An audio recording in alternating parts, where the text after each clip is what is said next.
Shalom, shalom buat kita semuanya. Damai sejahtera Allah ada bagi kita dan sukacita Allah tetap ada bagi kita. Amin. Buat pemirsa semua yang di rumah yang bisa menyaksikan acara ini, shalom. Kiranya kasih Tuhan Yesus, kesehatan, penyertaan Allah tetap bagi kita. Mari malam hari ini kita akan mendengarkan kebenaran firman Tuhan. Kita bersama-sama belajar tentang kebenaran firman Tuhan. Bahwa firman Tuhan itu menjadi pedoman bagi kita.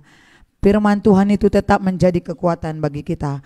Apapun yang kita hadapi, masalah apapun yang kita hadapi, problema apapun yang kita hadapi, di dalam firman Tuhan ada jawabannya. Amin. Mari kita buka dulu 1 Samuel 16 ayat 7.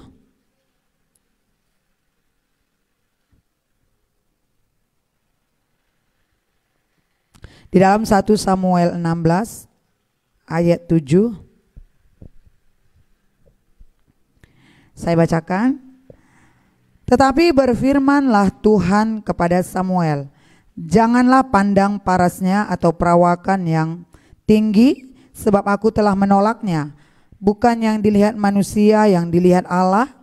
Manusia melihat apa yang di depan mata, tetapi Tuhan melihat hati. Saya bacakan bagian B-nya sekali lagi. Bukan yang dilihat manusia, yang dilihat Allah. Manusia melihat apa yang di depan mata, tetapi Tuhan melihat hati. Amin. Tuhan melihat hati. Hari ini kita belajar bersama-sama. Saya ambil tema sikap hati.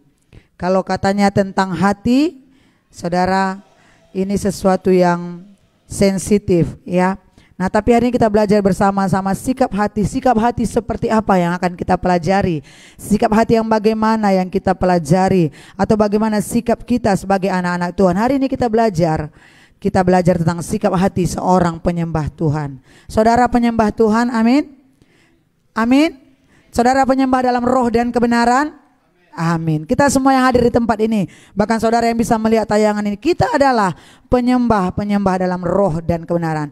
Jadi malam hari ini kita belajar bagaimana sikap hati seorang penyembah. Nah, kita langsung aja ya. Kita mulai dari pertama, sikap hati seorang penyembah. Kalau katanya sikap hati seorang penyembah, pasti pertama yang dilakukan adalah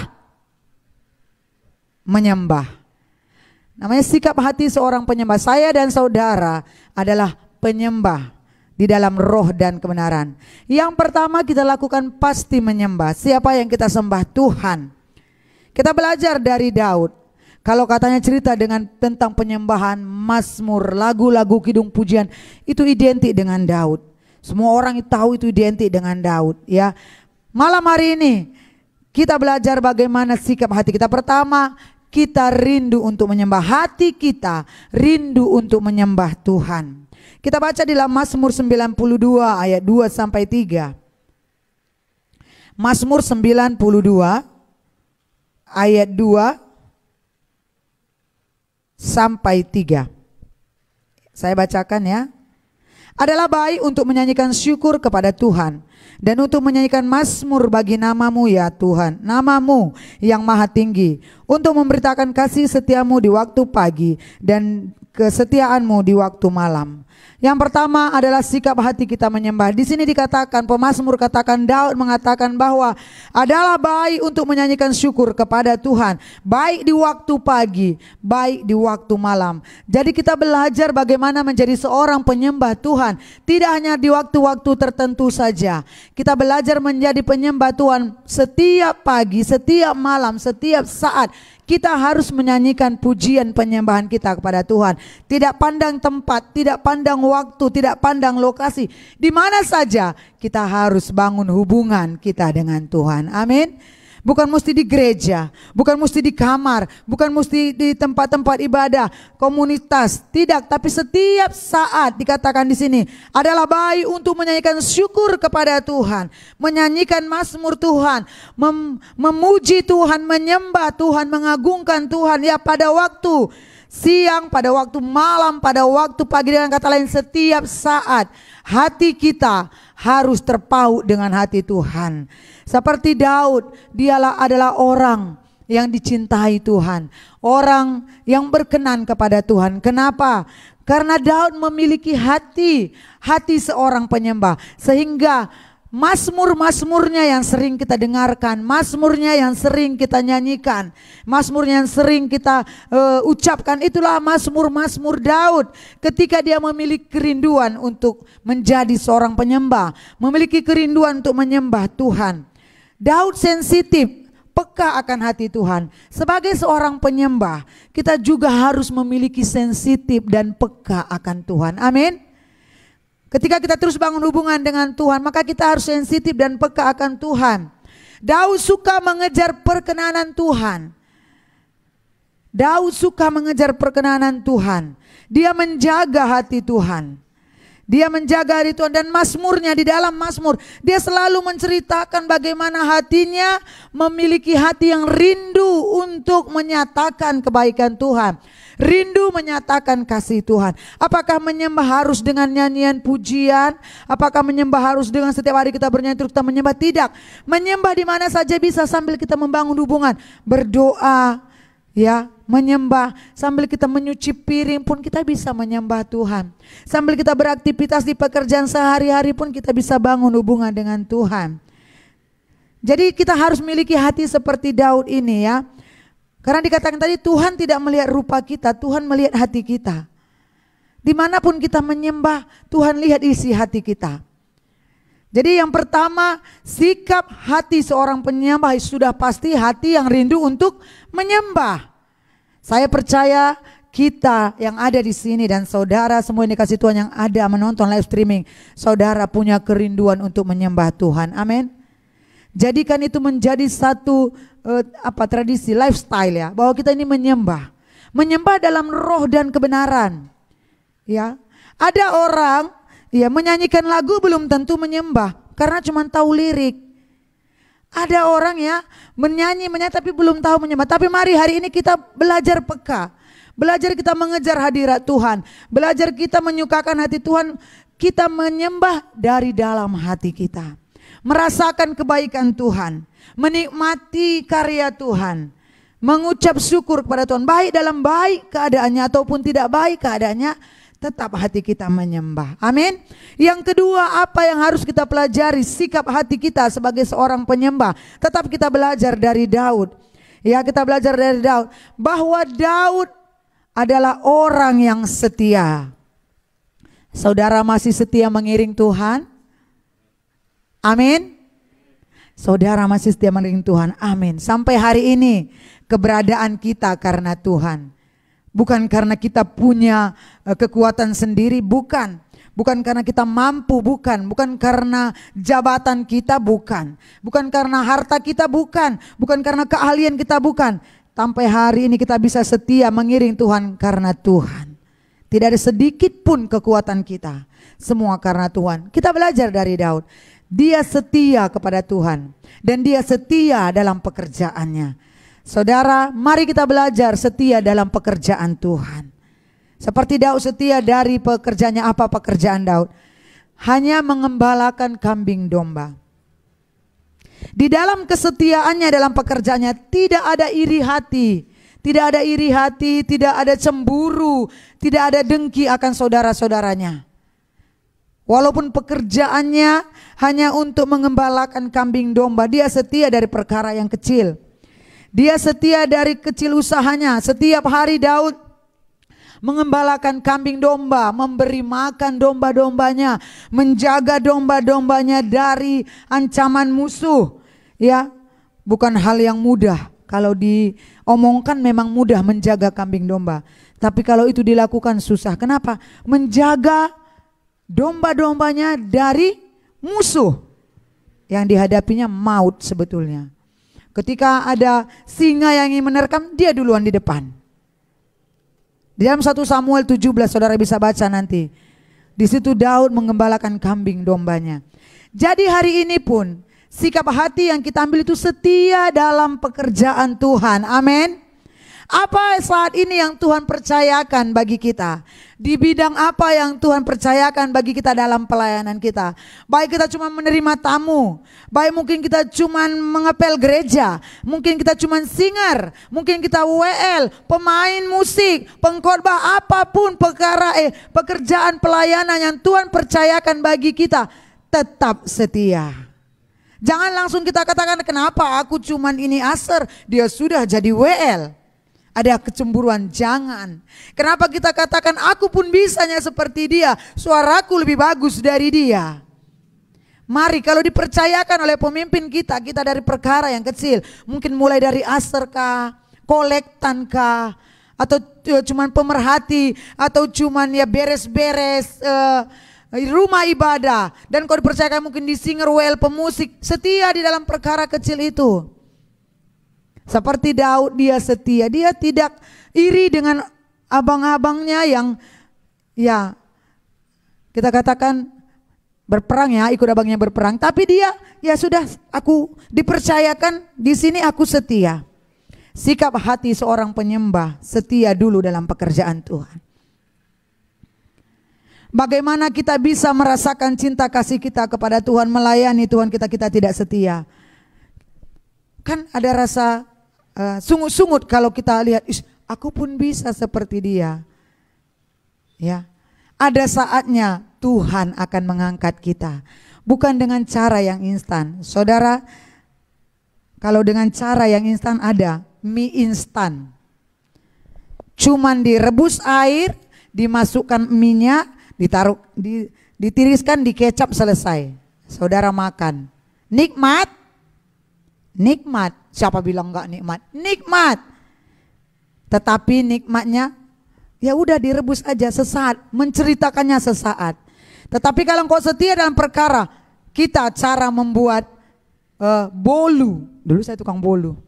Saudara, masukkan telurnya, diaduk lama, pegel tangan ini. Udah, belum kembang. Sampai kembang, masukkan menteganya, masukkan gulanya. Sudah, masukkan tepungnya, capek tidak? Setelah dimasukkan, taruh ke loyangnya, masuk ke panggangan, tunggu setengah jam. Lama prosesnya. Nikmat? Nikmat. Bisa menceritakan prosesnya? Lebih enak menceritakannya. Wah, kadang-kadang kalau telurnya gak kembang, bantet itu bolunya. Aduh, lupa tadi taruh ininya, baking sodanya gak kembang. Aduh, menteganya kebanyakan. Ada hal yang bisa kita ceritakan dalam prosesnya, sama dengan kita dalam pelayanan. Kalau saudara hari ini masuk gereja, tiba-tiba seminggu saudara jadi WL, masih pengenalan akan Tuhan, terus bilang, wah mudah kali ikut Tuhan. Sombong rohani. Tapi ketika saudara mulai dari hal yang kecil, mulai dari nol, setia sampai saudara ke tingkat level yang lebih tinggi, saudara katakan, proses ini kujalani bukan dengan instan, tapi kujalani bagaimana aku ikut Tuhan, bagaimana aku mengiring Tuhan, bagaimana aku mengikut Tuhan, ada proses yang kujalani, dan itu kesaksian yang keluar dari mulut kita. Amin. Walaupun kita hanya cuma pendoa, setialah. Ya, karena dibilang Tuhan dari awal, bukan yang dilihat manusia, tapi yang dilihat Tuhan. Hati kita, manusia cuma lihat fisik, tapi Tuhan lihat hati. Jadi yang kedua, mari kita setia dari perkara yang kecil. Ketika kita setia dalam perkara kecil, percayalah, Tuhan pasti percayakan dalam perkara yang besar. Indah waktunya, jangan mau yang instan, karena yang instan itu tidak enak untuk diceritakan.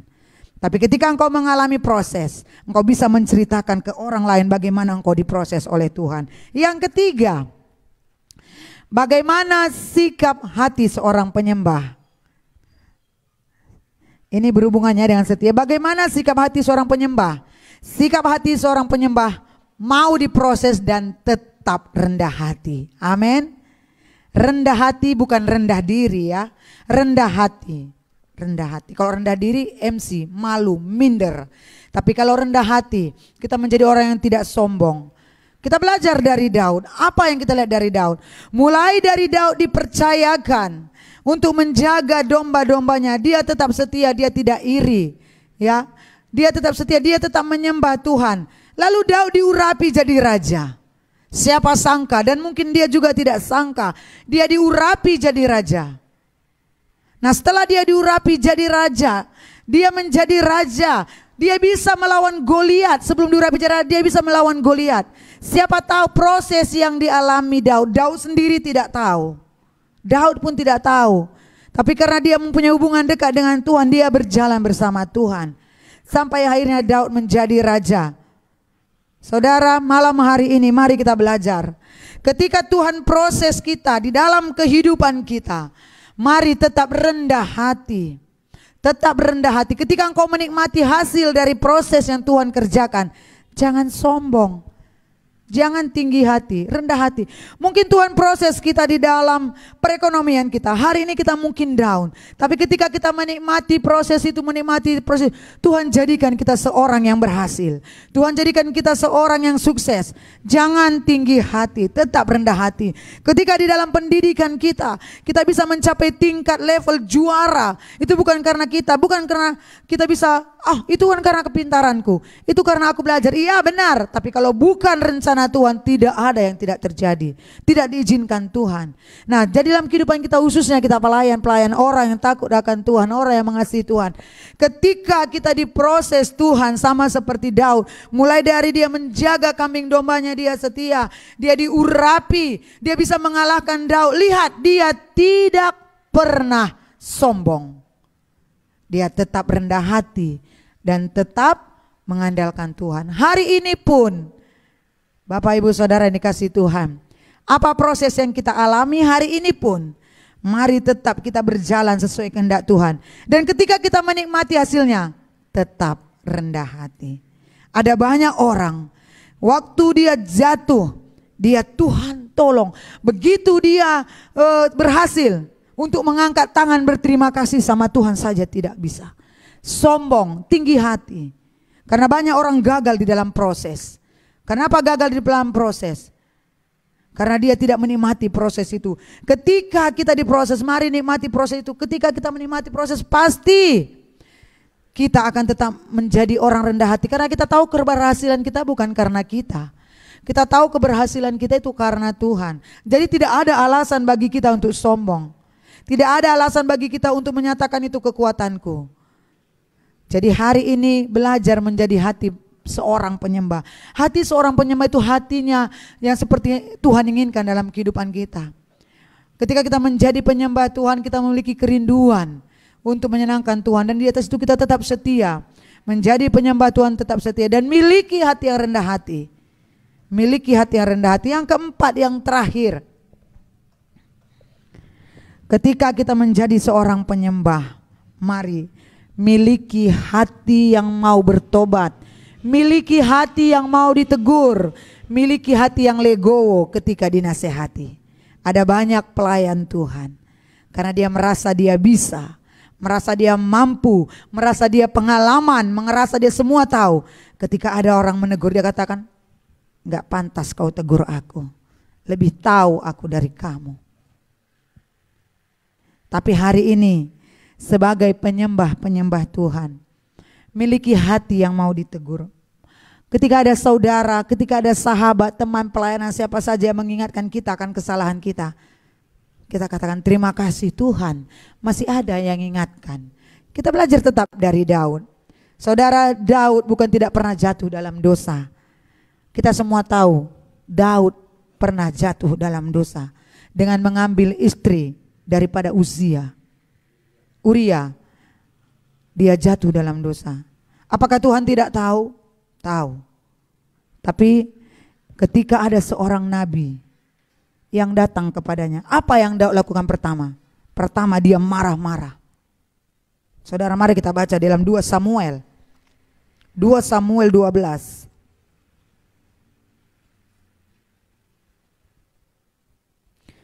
Samuel 12. Ini perikopnya dikatakan, ayat 1 dikatakan, di perikopnya dikatakan, Nathan memperingatkan Daud sehingga Daud menyesal. Tuhan menyuruh Nabi Nathan untuk memperingatkan Daud. Ayat 5 kita baca. Di dalam ayat 5 dikatakan, lalu Daud menjadi sangat marah karena orang itu, dan ia berkata kepada Tuhan, demi Tuhan yang hidup, orang yang melakukan itu harus dihukum mati. Lihat, Nathan menyampaikan, bukan dia langsung katakan Daud kamu bersalah, tidak. Dia menyampaikan perumpamaan. Apa yang Daud katakan? Orang itu layak dihukum mati. Padahal Nathan mengatakan bahwa itu kamu Daud. Waktu itu dia marah. Lihat di ayat 13.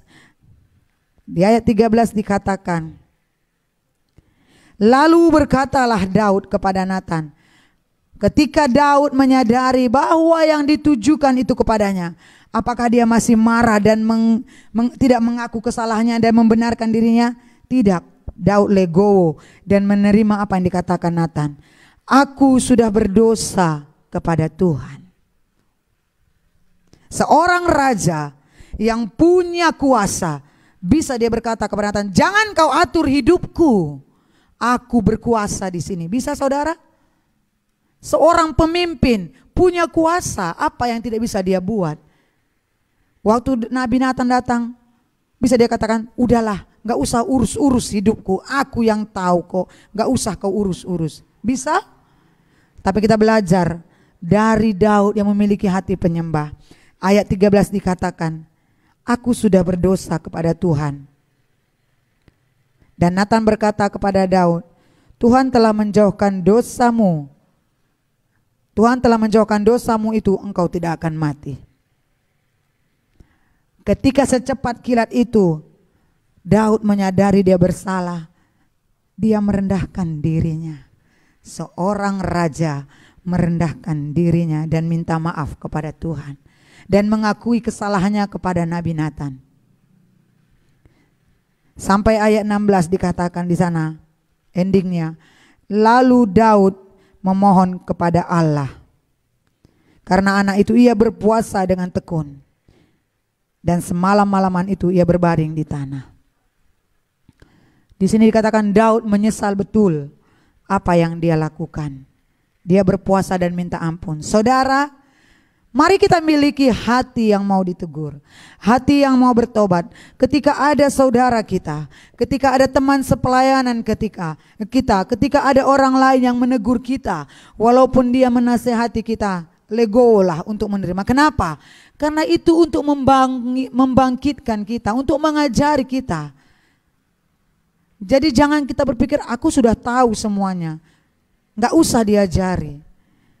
Tapi ketika kita menerima masukan, menerima kritikan, menerima apa yang orang sampaikan kepada kita, kalau itu memang kebetulan dan bukan kebetulan, kalau itu memang untuk membangunkan iman kita, untuk membuat kita kuat lagi, katakan, siap aku terima dan aku minta ampun.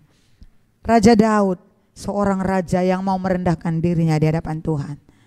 Kenapa Daud bisa lakukan itu? Karena mulai dari dia muda, dia sudah memiliki hati untuk menyembah Tuhan. Dia sudah memiliki hati yang rindu dan cinta kepada Tuhan. Ketika dia dalam kesalahan, ketika dia bersalah, dia tidak keras kepala, dia tidak menolak apa yang disampaikan, tapi katakan, ya, ini kesalahanku, aku akan minta maaf. Hari ini saudara, kita juga harus memiliki hati yang mau dikritik. Amin. Kita juga harus memiliki hati yang mau dikoreksi. Tidak selamanya kita berjalan dalam kebenaran. Mungkin secara kita pikir itu biasa gitu kan. Mungkin dari omongan gak ada yang salah. Tapi tanpa kita sadari, omongan itu membuat orang lain terluka. Bisa? Tidak kita sadari. Tapi ketika dia ngomong, lain kali gak boleh ngomong gitu. Loh, kita mungkin bilang, loh aku kan ngomong begitu, gak ada yang salah. Iya, bagi kita tidak ada yang salah. Tapi bagi orang yang mendengar, apalagi yang bersangkutan, mungkin dia terluka. Jadi kita mengkoreksi. Jadi sini perilaku kita harus koreksi. Tingkah kita, tindakan kita harus koreksi. Saudara, inilah 4 sikap hati yang harus dimiliki sebagai orang-orang yang menyembah Tuhan. Orang menyembah Tuhan pasti orang yang mengasihi Tuhan, amin. Berarti ini sikap hati bagaimana orang yang mengasihi Tuhan. Orang yang mengasihi Tuhan pasti orang yang cinta Tuhan. Orang yang cinta Tuhan sudah pasti anak Tuhan, amin. Jangan katakan saudara anak Tuhan tapi saudara tidak cinta Tuhan. Jangan katakan aku mengasihi Tuhan tapi saudara tidak menyembah Tuhan. Jangan katakan aku rindu Tuhan tapi saudara tidak punya hubungan dengan Tuhan. Hari ini miliki sikap hati sebagai orang yang mengasihi, mencintai, menyembah dan sebagai anak Tuhan. Yang pertama pasti hati yang rindu untuk menyembah. Yang kedua, lupa saya saudara atau saudara yang lupa. Yang kedua, setia kepada Tuhan, hati yang setia. Yang ketiga, hati yang rendah hati. Yang keempat, hati yang siap dikoreksi. Dari 4 ini, mana yang belum kita punya dan mana yang harus kita belajar? Ya, mana yang harus kita koreksi dalam hidup kita? Aku sudah menyembah Tuhan, tapi mungkin aku belum setia. Setia mengikut Tuhan, setia dalam pelayanan Tuhan, setia dalam pengiringan Tuhan, setia dalam hal ambil bagian berdoa, setia dalam pekerjaan Tuhan, setia dalam pembacaan firman Tuhan. Aku belum rendah hati, sekarang koreksi. Ketika aku melakukan pekerjaan ini bukan pekerjaanku, tapi Tuhan percayakan kepadaku. Aku jadi orang yang harus rendah hati. Aku mau buang segala sifat sombong, tinggi hati, dan merasa aku yang penting. Kita buang, jadi orang rendah hati. Mungkin selama ini kita merasa kita orang paling benar, orang yang tidak perlu dikoreksi, orang yang mengetahui segalanya, orang yang tahu segalanya. Tapi hari ini Roh Kudus ingatkan, ketika ada yang mengoreksi kita, berarti ada orang yang ingin membangun kehidupan kita lebih baik lagi, ingin membangun karakter kita lebih baik lagi. Puji Tuhan saudara, mari miliki 4 sikap hati ini dalam kehidupan kita sehari-hari. Karena kita tahu intinya, tidak mungkin orang yang punya sikap hati, kalau orang yang punya sikap hati yang benar, pasti karakternya yang baik. Tidak mungkin karakter orang itu baik kalau sikap hatinya tidak baik, bertentangan. Jadi hari ini seperti yang firman Tuhan katakan, mari miliki sikap hati. Dimulai dari Tuhan melihat hati kita. Maka ketika manusia melihat kita, apa yang dia lihat? Dia lihat ada sikap, ada karakter, ada teladan Yesus yang muncul dari kita. Amin saudara. Firman Tuhan tadi katakan bahwa manusia melihat bentuk fisik, tapi Tuhan melihat hati. Hari ini kita mau Tuhan melihat hati kita. Kita memiliki sikap hati yang 4 itu. Dan ketika orang lain manusia melihat fisik kita, mereka bukan melihat hal duniawi. Ada karakter Tuhan dalam hati kita. Ada sikap seorang penyembah. Ketika orang melihat kita, ada damai rasanya. Ketika orang berbicara dengan kita, terberkati rasanya. Ketika orang mengoreksi kita, nyaman rasanya. Kamu sudah memiliki karakter-karakter Tuhan. Amin.